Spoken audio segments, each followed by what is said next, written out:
So I'm currently reading The Glass Cage by Nicolas Carr, recommended to me by Toby Newton, our head of school. Nicolas Carr is well known for his first book called The Shallows, which looks at the contentious question of whether the internet is making us less smart than we were before the internet.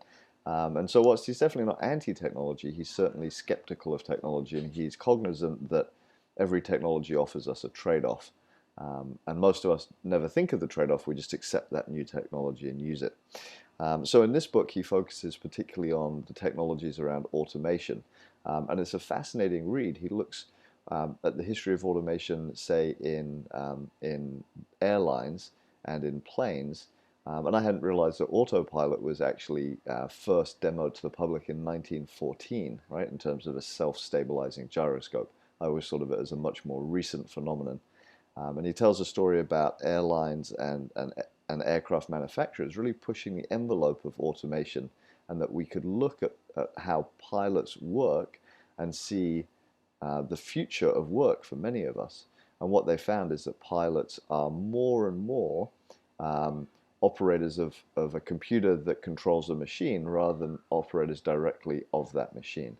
And there's some research that suggests that in that change, pilots are actually losing some of the fundamental skills.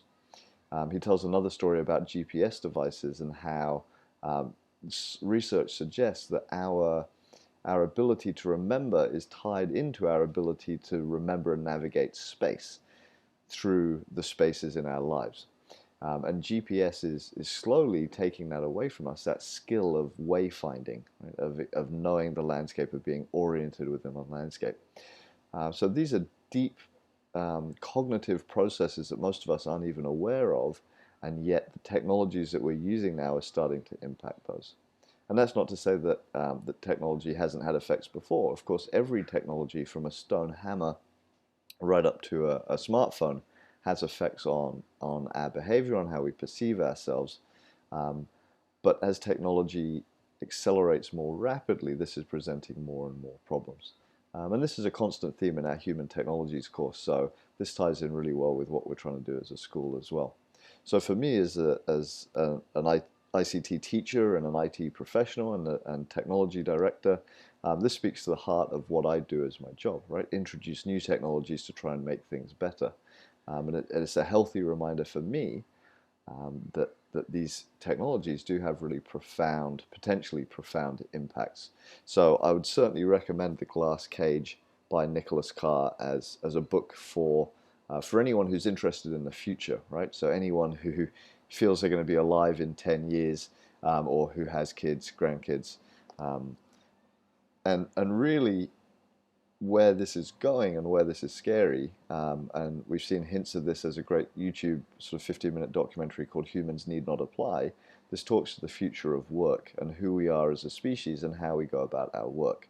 And whilst in the past, new technologies created new jobs, and there was always a promise that those new jobs would be better, what we're seeing now more and more with automation is actually the new jobs are worse. People are picking up piecemeal work. There isn't a job security. There isn't a job satisfaction. There isn't a chance to learn really meaningful skills. And so people are questioning, well, what is the future of humankind if we don't work? And there's work in this covered in this book by philosophers who believed in the past that it was best to lead a life of leisure, and technology would free us from the hardship of work.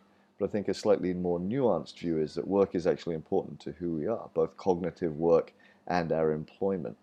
And what do we become if we don't work?